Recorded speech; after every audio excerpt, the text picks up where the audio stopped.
تو ایک مینیجر سے مخالفت نہیں ڈالنا چاہتا کہ مینیجر کی مخالفت کر کے میں دفتر میں سکھی نہیں رہوں گا، اور تو اللہ اور اللہ کے رسول کی مخالفت کر رہا ہے کہ جب کوئی نوجوان سچی توبہ کرتا ہے نا تو فرشتے ایک دوسرے کو خوشخبریاں دیتے ہیں۔ تو اپنے مینیجر سے بگاڑنا نہیں چاہتا، بھائی مینیجر ہے میرا وہ، تو یس سر جی سر نو سر، آیا سر گیا سر پہنچ گیا سر۔ کوئی کریے اپنے پاکستان دی تسی کہو گے کی کرنا ہے، بس تسی کرن دی نیت کر لو، آپے کروا لے گا کچھ نہ کچھ۔ نیت کرو کہ میں نے کرنا ہے کچھ، میرے اللہ مجھے راستہ دکھا، میں اپنے پاکستان کے لیے کچھ کرنا چاہتا ہوں، میں اپنے اسلام کے لیے کچھ کرنا چاہتا ہوں۔ وہ خود تجھے بڑے محاذ ہیں، کوئی بھی اختیار کر لو۔ یا اللہ میں کشمیر لیے کچھ کرنا ہے، خود ہی کروائے گا تم سے۔ یا اللہ میں نے برما کے لیے کچھ کرنا ہے، خود ہی کروائے گا۔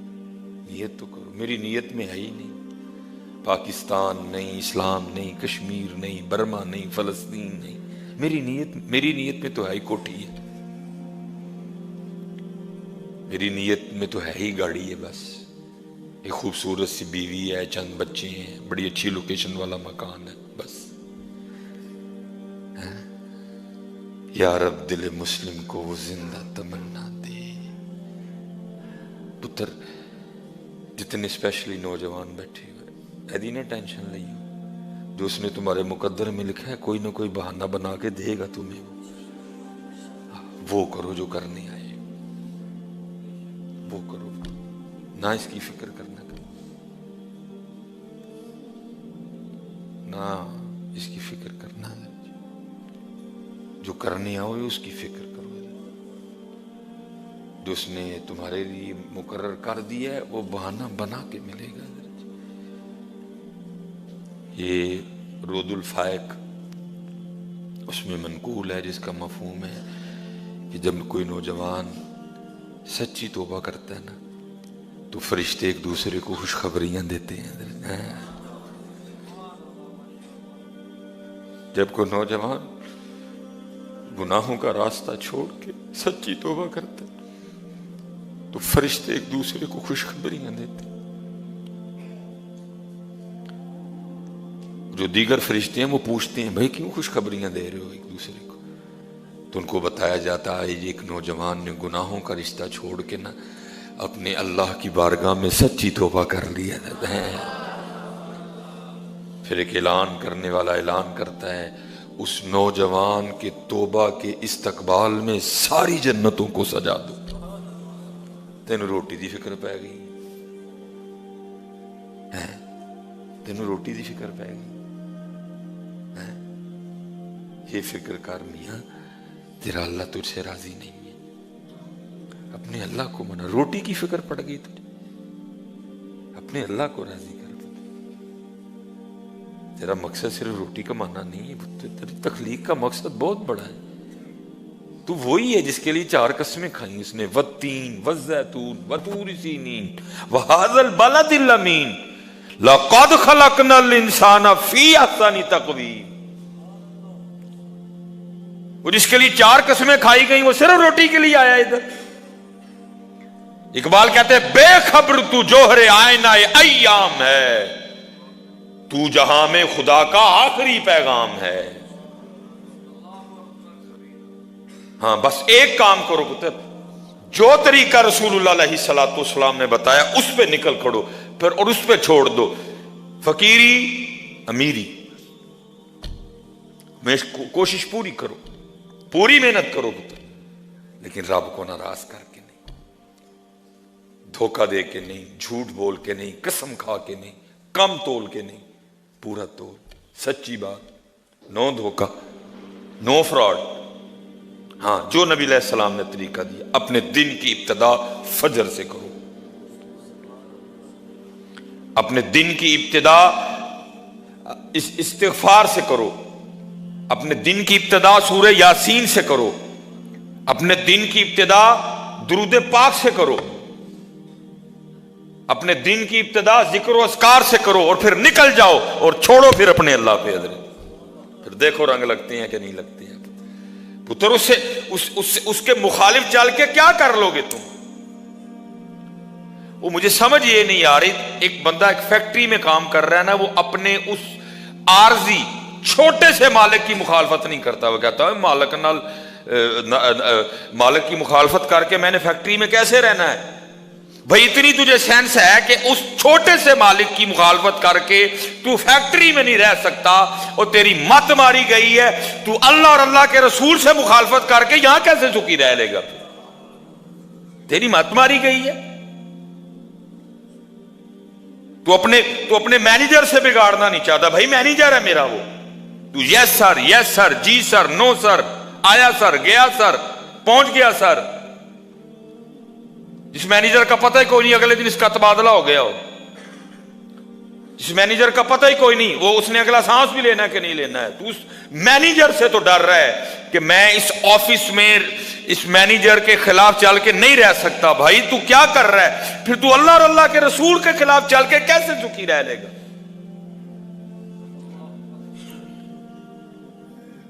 پتر ممبر رسول پہ بیٹھا ہوں, اللہ کی قسم ہے اندر تے جو ہے سو ہے, صرف باہر ہی کیتا ہے نا سونا. کوئی گاڑی لے کے وہ کلپ میں کہہ بیٹھا ہوں کہ میرا کار کرائے تھے, کوئی ادھر جی کار دی چابی لے کے, کوئی گاڑی کی چابی لے کے.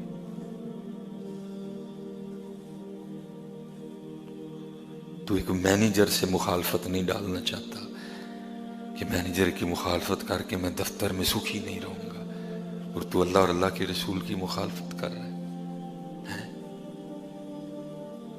جو ملکوں کا مالک ہے.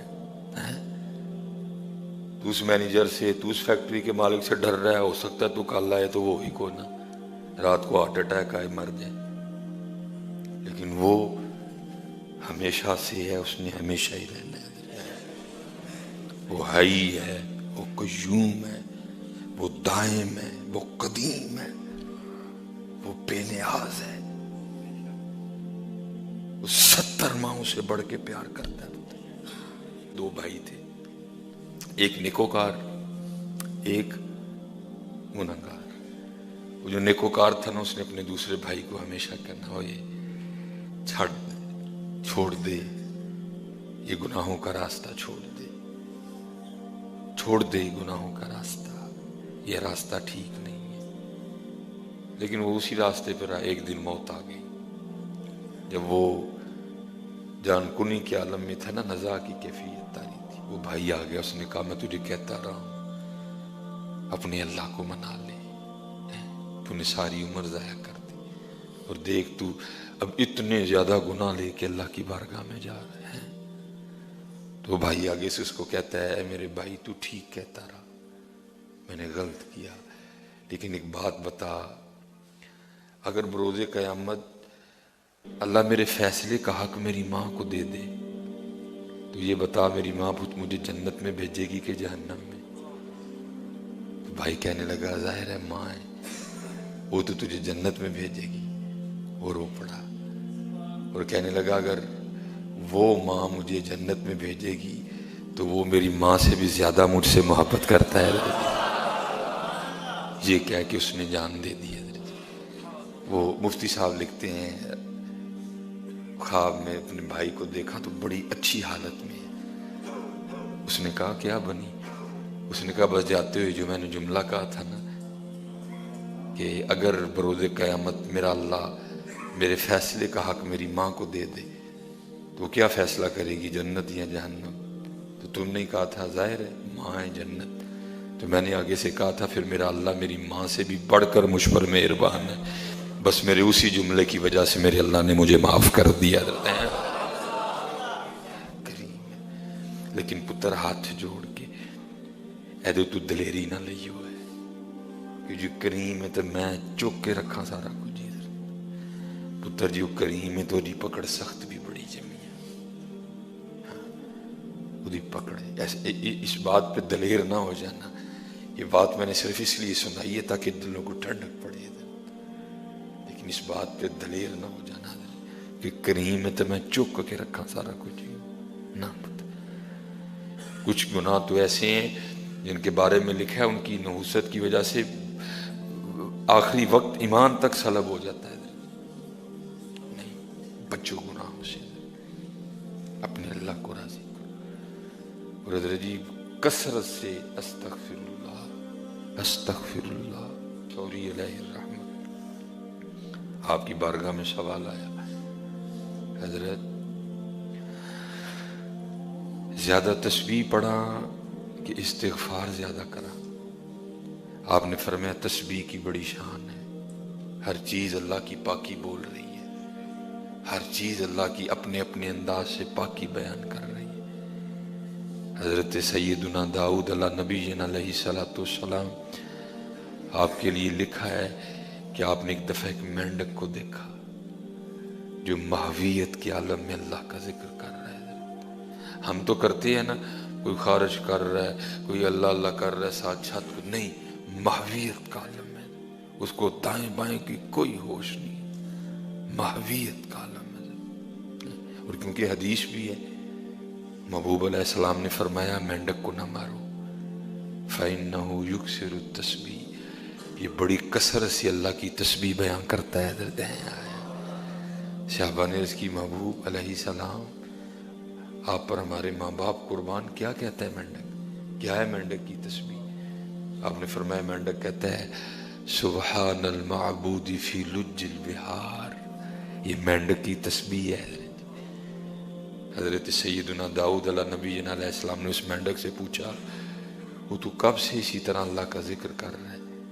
اس مینڈک نے عرض کی اللہ کے نبی علیہ السلام متواتر 70 سال سے اسی طرح میں اللہ کی یاد میں محو ہوں.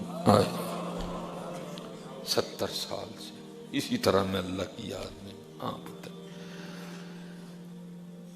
اللہ حضرت جی 10 لکھے ہیں جانور جو جنت میں جائیں گے، 10 جانور لکھے ہیں. اب وقت تھوڑا ہے، میں پھر انشاءاللہ کبھی تفصیلاً اس کو بھی، ان میں کتا بھی ہے، ان میں ایک گدھا بھی ہے.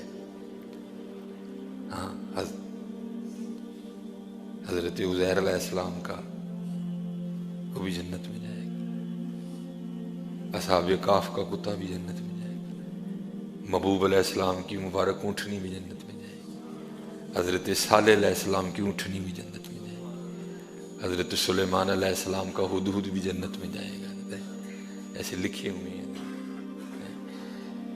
وہ ان میں حضرت جی 2 ہیں، ایک کتا اور ایک گدھا.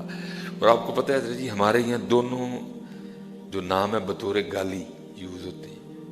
اللہ معاف فرمائے، ہم اکثر کسی کو اور چل لو کتیا نہیں کہنا چاہیے. اکثر ہم کسی کو بڑا نکما ہونا تو ہم اس کو کہتے ہیں او گدھیا. دونوں ہمارے یہاں کچھ اچھے انداز سے استعمال نہیں ہوتے. تو بزرگ فرماتے ہیں چلیا وہی کتا وہی گدھا، اگر اس نے بروز قیامت تجھے پوچھ لیا اور بتا دنیا میں تو میرا نام بھی بطور گالی لیا کرتا تھا، دیکھ آج میں اللہ کے دوستوں کی نسبت سے جنت میں جا رہا ہوں اور تو